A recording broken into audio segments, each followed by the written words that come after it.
Hello' friends, আজি আকৌ আহিছোঁ গাহৰিৰ ৰেচিপি এটা লৈ। অলপ বেলেগ ধৰণে বনাইছোঁ। একচুৱেলি মোৰ লগৰজনীয়ে অৰুণাচলৰ পৰা কিছুমান ড্ৰাই হাৰ্বছ আনি দিছিলে, তো তাকে লৈ কিবা এটা নতুনকৈ বনাবলৈ ট্ৰাই কৰিছোঁ। আশা কৰোঁ আপোনালোক সকলোৱে ভাল পাব। তো মই অৰ্কিড বৰাই আপোনালোক সকলোকে অৰ্কিড কিচেনলৈ স্বাগতম জনাইছোঁ। আৰু দেৰি নকৰি বলক বনাবলৈ আৰম্ভ কৰোঁ। ৰেচিপিটো বনাবলৈ মই লৈছোঁ আধা কিলো গাহৰি, অলপমান শুকান জলকীয়া, জালুক, শুকান বাঁহগাজ, মেজেঙা গুটি, আদা নহৰু, নৰসিংহ পাত, মান ধনিয়া পাত আৰু অলপমান নেমু ৰস।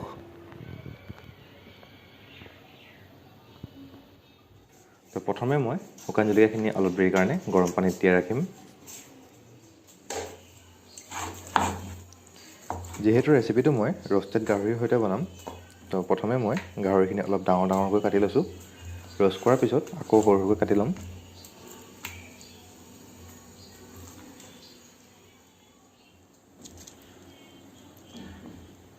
তো ৰ'ষ্ট কৰাৰ আগতে মই অলপমান নেমুৰ ৰস আৰু অলপমান নিমখ সানি লৈছোঁ। তেতিয়া কি হয়, ইয়াৰ ফ্লেভাৰটো বহুত বেছি ভাল লাগে।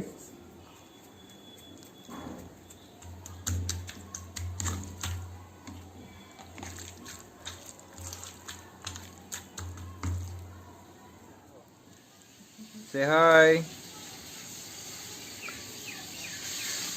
আৰু এয়া আমাৰ ছোৱালীহঁতে কি ধুনীয়াকৈ ৰ'ষ্ট কৰিছে।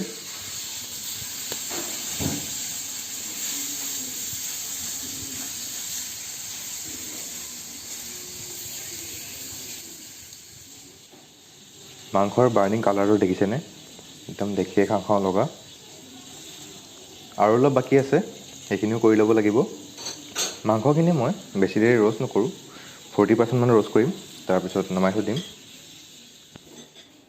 আৰু এয়া আমাৰ ৰ'ষ্ট কৰি পৰা কমপ্লিট হৈছে।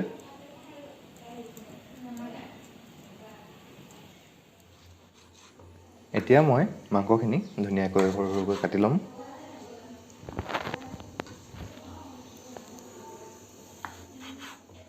আৰু এয়া চাওক মোৰ জুইচি ৰ'ষ্টেড পৰ্ক।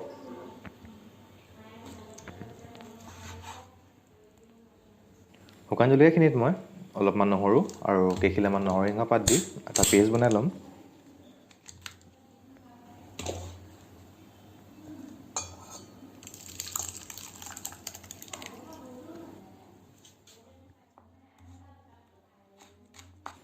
আৰু আদাখিনি মই জুলিয়ান কাট দিছোঁ, দেখি পেলাই অলপ ভাল লাগে। আৰু মেজেঙা গুটিকেইটা মই অলপমান গৰম কৰি লৈছোঁ। গৰম কৰিলে কি হয়, ইয়াৰ গোন্ধটো আৰু অলপ বাঢ়ি যায়। ৰেচিপিটো বনাবলৈ মই বেলেগকৈ তেল ব্যৱহাৰ নকৰোঁ, কাৰণ গাহৰি তেলতে গাহৰি বনাই খোৱাৰ সোৱাদেই বেলেগ। আৰু সেইকাৰণে মই অলপমান চৰ্বি প্ৰথমে বেলেগকৈ ৰাখিছিলোঁ।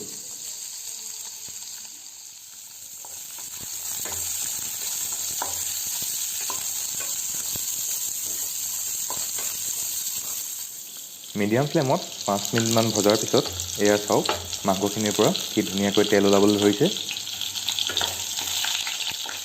আৰু এতিয়া মই তাতে মোৰ ৰ'ষ্টেড পৰ্কখিনি দি দিছোঁ।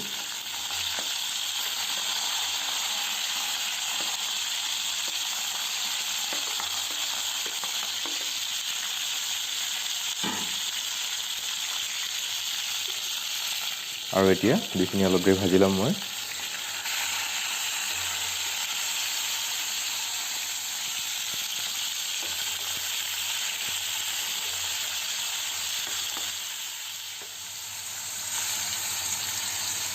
মাংসখিনিৰ পৰা তেল ল'ব ধৰাত এতিয়া মই কাটি ৰখা আদাখিনি দি দিম।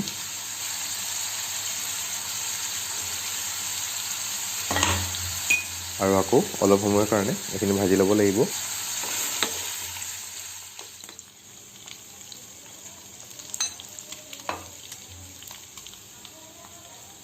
আৰু এতিয়া মই কেইটামান মেজেঙা গুটি, পিহি ৰখা জালুকৰ গুড়ি অলপ, আৰু এয়া মই বনাই থোৱা পেষ্টটো দি দিছোঁ ইয়াতে।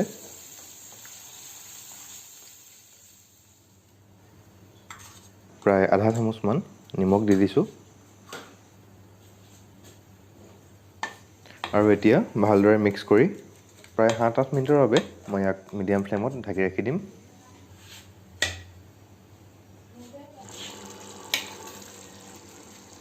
এতিয়া মই 3 চামুচ ড্ৰাই বেম্বু শ্বুট দি দিছোঁ ইয়াত।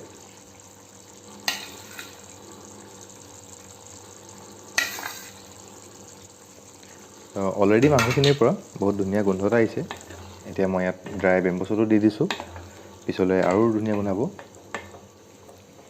ভালদৰে মিক্স কৰি এতিয়া মই প্ৰায় আকৌ 7-8 মিনিটৰ বাবে একেবাৰে ল' ফ্লেমত ইয়াক ঢাকি ৰাখি দিম।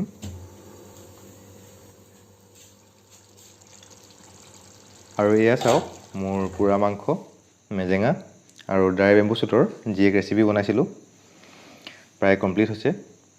একদম ধুনীয়া গোন্ধ এটা ভাহি আহিছে, নাকত লাগি গৈছে মোৰ।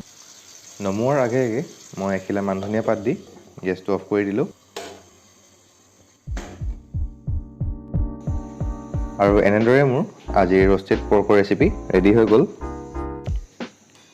ৰেচিপিটো চাই কেনেকুৱা পালে মোক কমেণ্ট কৰি জনাবলৈ নাপাহৰিব। আৰু যদি মোৰ চেনেলটো ছাবস্ক্ৰাইব কৰা নাই তেনেহ'লে প্লিজ চেনেলটো ছাবস্ক্ৰাইব কৰি দিব। আকৌ আহিম নিউ ৰেচিপিৰ সৈতে, তেতিয়ালৈকে বাই বাই।